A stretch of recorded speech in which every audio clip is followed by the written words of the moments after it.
இன்றைக்கி நம்ம என்ன செய்ய போகிறோன்னா காலிஃப்ளவரில் குருமா வைக்க போகிறோங்க.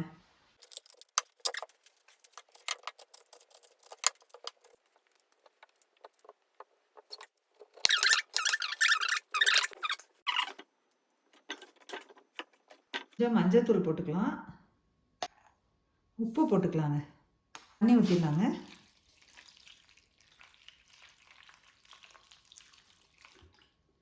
லிட்டை போட்டு ஸ்டவ் ஆன் பண்ணிக்கலாம்.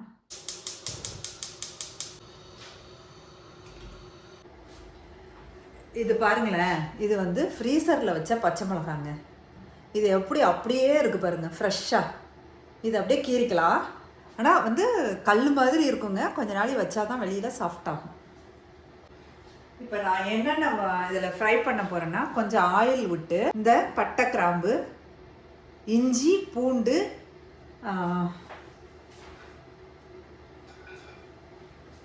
பச்சை மிளகா, வெங்காயம், அப்புறம் தேங்காய், பொட்டுக்கடலை, இது தாங்க நான் ஃப்ரை பண்ண போகிறேன்.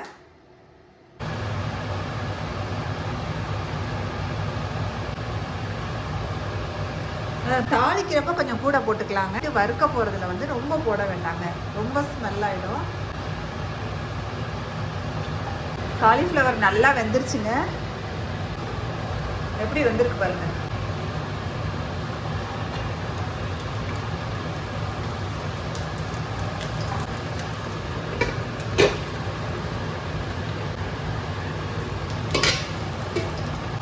சோம்பு போட மறந்துட்டாங்க, அதை கொஞ்சம் சோம்பு வந்து எண்ணெயில் பொரிய விட்டுக்கலாம்.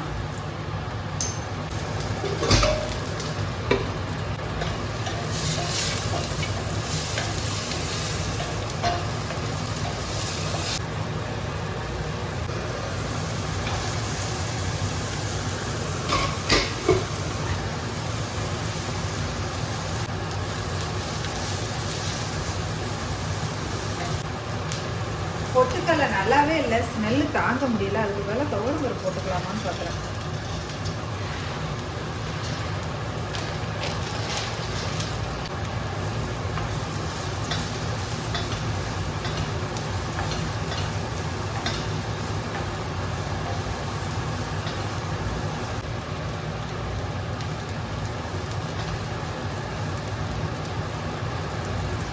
தேங்காய் தான் இதுக்கு முக்கியம் குருமாக்கு.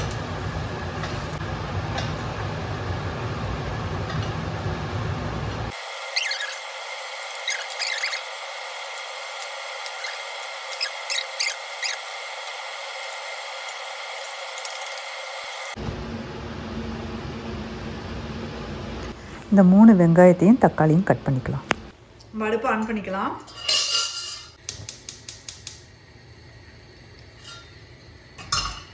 ஆயில் ஊற்றிட்டு எல்லாத்தையுமே போட்டலாம்.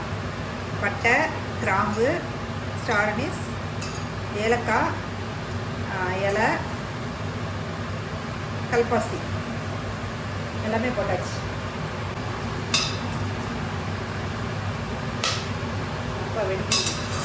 இப்போ கொஞ்சம் சோம்புத்தூள் போட்டுக்கலாம். கட் பண்ணி வச்ச வெங்காயத்தையும் கருவேப்பிலையும் சேர்த்துடலாம்.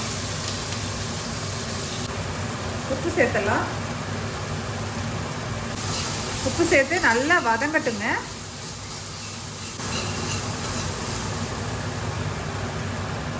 தக்காளி 2 தக்காளி வெட்டி வச்சுருக்கேன், அதையும் போட்டுடலாம்.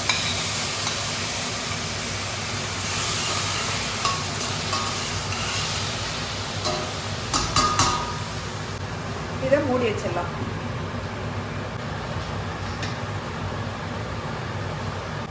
லைட்டாக கொஞ்சம் மிளகாத்தூள், மல்லித்தூள், காரம் பச்சை மிளகா போட்டாச்சு. கொஞ்சோண்டு மிளகாத்தூள், கொஞ்சோண்டு மல்லித்தூள், எல்லாம் அரை ஸ்பூன் சேர்த்துருக்கேன்.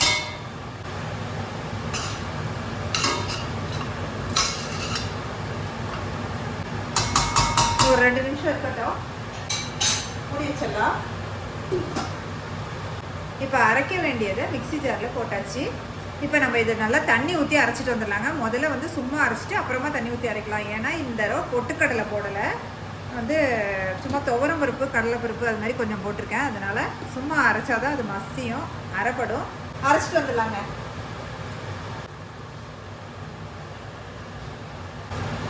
இப்போ நம்ம அரைச்ச கிரேவியை இதில் மிக்ஸ் பண்ணிடலாங்க.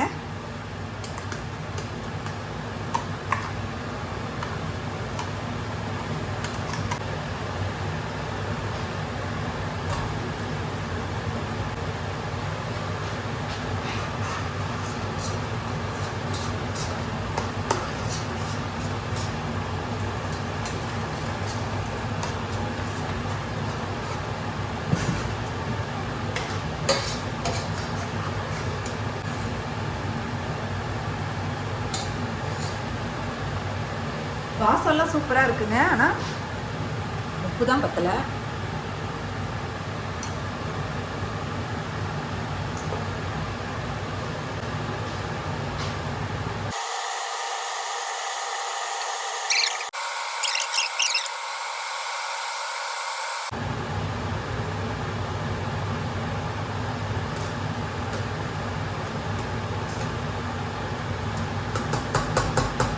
போதும்னு நினைக்கிறேன். சூப்பரான ஒரு குழம்புங்க. இந்த மாதிரி நீங்கள் அரைச்சி வச்சிங்கன்னா குருமா அவ்வளோ டேஸ்ட்டாக இருக்குங்க. நீங்கள் ஒரு தடவை ட்ரை பண்ணி பாருங்கள். கொதிக்கட்டும். கொதிச்சோன்னா ஆஃப் பண்ணிடலாங்க. மூடி வைப்போம். சீக்கிரம் கொதிக்கணும்.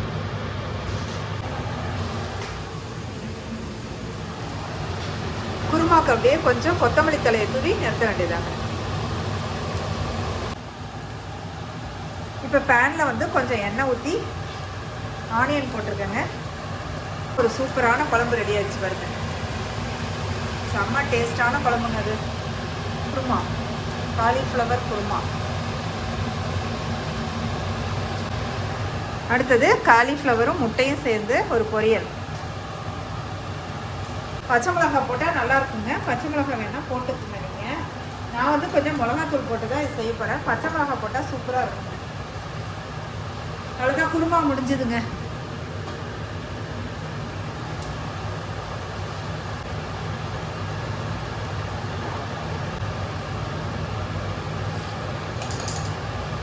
மஞ்சத்தூள் போட்டாச்சுங்க.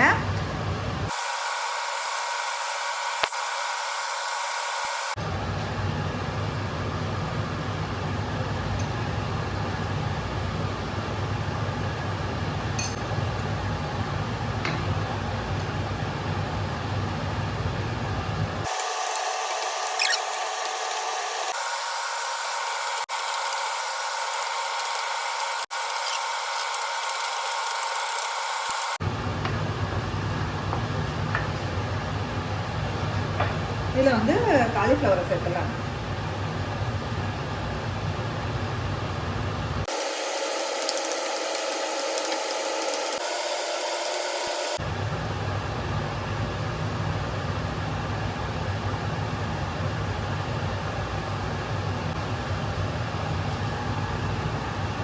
பாருங்க, முட்டையும் காலிஃப்ளவரும் போட்ட பொரியல் சூப்பராக இருக்குங்க.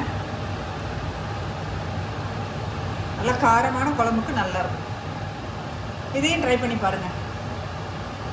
முட்டையும் காலிஃப்ளவர் பொரியல், அப்புறம் காலிஃப்ளவர் குருமா, இது ரெண்டும் வச்சுருக்கேன். காலிஃப்ளவர் குருமாக்கு வந்து காரசாரமான ஒரு சைட் டிஷ் இருந்தால் தான் நல்லாயிருக்கும். ஃப்ரிட்ஜுக்குள்ளே புதினா கொத்தமல்லி எல்லாம் வச்சு நல்லா காரசாரமாக புளியெல்லாம் வச்சு ஒரு துவையல் இருக்குது. அதை தொட்டுக்கிட்டு நான் சாப்பிட போகிறேன். இன்றைக்கி நான் ஒரு ஆள் தான் சாப்பிட, அதனால எனக்கு வந்து இது போதும். ஃப்ரெண்ட்ஸ், இந்த வீடியோ பிடிச்சிருந்தா லைக் பண்ணி, ஷேர் பண்ணி, கமெண்ட் பண்ணி, சப்ஸ்கிரைப் பண்ணிடுங்க. மறக்காமல் பெல் ஐக்கானை கிளிக் பண்ணுங்கள். அப்போ தான் என்னோடய வீடியோ வந்து உங்களுக்கு நோட்டிஃபிகேஷன் வரும். உடனே என்னோடய வீடியோவை பார்க்கலாம். லைவ் வீடியோ நிறைய போடுறேன், அதையும் பாருங்கள் போய். Thank you friends.